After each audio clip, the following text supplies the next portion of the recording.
Alright, first and foremost, I'd like to give all praises and glory unto Yahweh Bashim Yahushai Bashim Kodash, the balance unto the apostles and the elders of great ministers that surely do well. Peace and blessings unto the Akim throughout the four corners of the world. I push this word in all sincerity about all religions. This is Matana from Stratford Camp West, coming to the Spirit and the power of the Lord once again to do another lesson to edify the Lord's flock. And this video gonna be entitled, think kingly. Think kingly, and coming from the perspective of how King David, the son of Jesse, attained the crown. What he did, he acted valiantly before the people. The first act of valiantness was when he went and defeated Goliath when everyone else was afraid. And he got that courage because he had confidence in the Lord. And that is how we're supposed to do. That is how we're supposed to be. That is how we're supposed to think. We're supposed to think that because we have confidence in the Lord, and the Lord not gonna forsake them that call on him in sincerity. He gonna be for us. So there's certain things that we're not gonna take, especially from these people out here. You had to lay standards down. You had to put on your foot. You're not gonna take any. Basically, you're not gonna take any bullshit from any and anybody. Because we have the confidence in the Lord that the Lord is gonna provide for us. We're not gonna let anybody walk over us. We have the we're under the curses, and we may need to go and work for Esau, and they may carry on with their bullshit, their racism and stuff. But outside of that, especially when it comes to these women, you're not gonna settle for less than what is expected of you. And not just speaking about that, but even the trials and the tribulation that we may encounter in this journey. That's why I say to think kingly. What David did. David went out before the people and came back in before them, and he went and fight for the cause of the people. He had many battles to fight before they loved him, and they approve him to be king, and then they appoint him king. And that is how we're supposed to be when we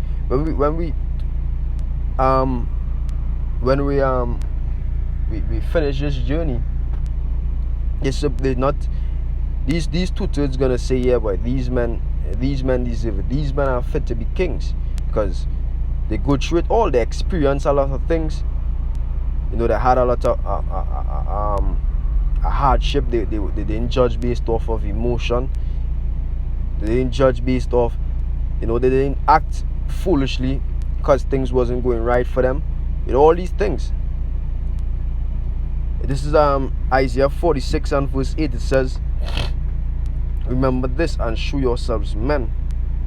Bring it again to mind, O ye transgressors." So the scripture is saying to show yourself a man. And a man in this world is supposed to be hard. Supposed to, have experience that he could, supposed to attain experience that he could lead a people.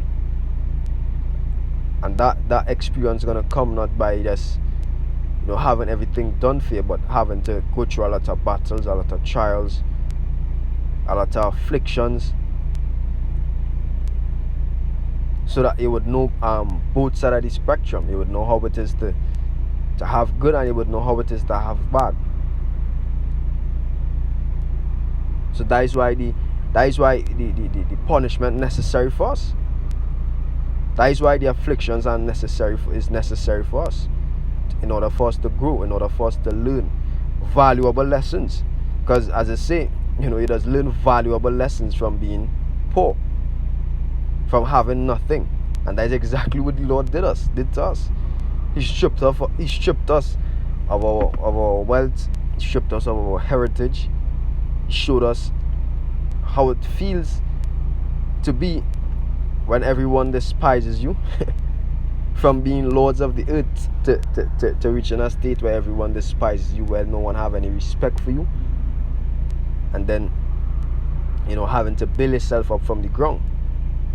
And it actually it's good. It's not something bad, even though at times, as the scripture says, no chastening at the present seemeth to be joyous, even at times when you feel to scream out. But it actually good for our own development.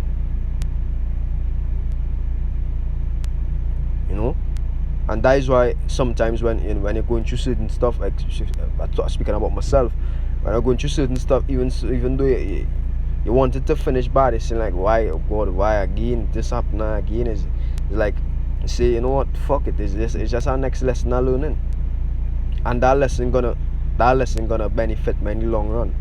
That lesson gonna make me grow, to become a better person then.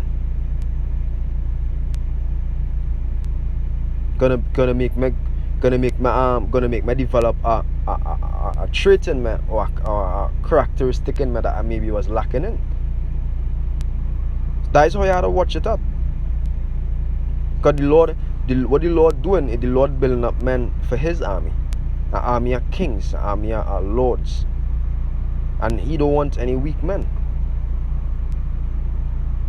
Me get this precept is the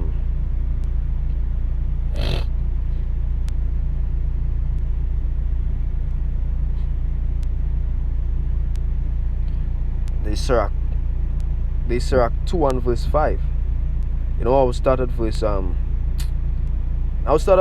It says, "My son, if thou come to serve the Lord, prepare thy soul for temptation, set thy heart aright, and make not haste in time of trouble." Scripture said to constantly endure, never stop enduring. The fight never ends. The fight only ends when we receive those crowns. But as long as we haven't received those crowns, we can't stop, because then we're gonna end up going back to that old man, and that old man only worthy of death. It says, "Cleave unto him and depart not away, that thou mayest be increased at thy last end." Just as how Job, when he was going through his affliction, he held on unto the Lord. Even when his wife told him to curse the Lord and die, he held on. He maintained his integrity, and he was increased at his last end. He got 10 times what he had before. It says, "Whatsoever is brought upon thee, take cheerfully, and be patient when thou art changed to a low estate." Even King David experienced this when his son was persecuting him, and he had to flee. But he was patient, and the Lord delivered him from his son. It says, "For gold is tried in the fire, and acceptable men." It didn't just say men, acceptable men in the furnace of adversity. And we want to be how we want to be. We want to be accepted by the Lord. We want to be taken up in those chariots. We want to receive those crowns. So a prerequisite for the crown, or a requirement for the crown, is being is passing through that furnace of adversity. As long as you say willing to serve the Lord, it's like you're signing up for afflictions. Just make up your mind. But that's what it's saying in verse 1. It says, if thou come to serve the Lord, prepare your soul for temptation.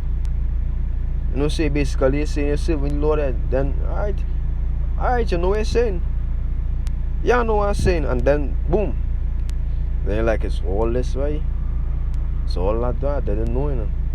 But then what you're gonna do? You're gonna turn back and stop, or you're gonna continue? You're gonna continue.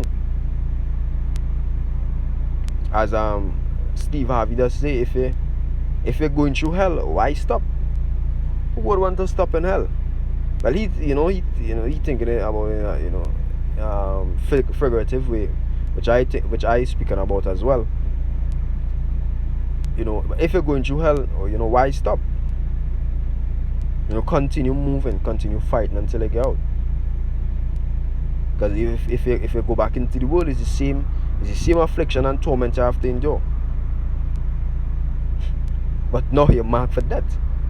It says, believe in him and he will help thee all that thy way are right, and trust in him. And that's what I was talking about, the confidence in the Lord. Have confidence in the Lord. That you could say, I want to do this and I'm gonna get through. If the Father allows it. Don't study any other factor. As if once the Most High wants it, that is all you have to study. Don't study any side factor, what this one gonna say or what this one gonna do, or if this doesn't happen this way. Nah, let's hope that the Lord wants it and push for it. Even in the word, push for it.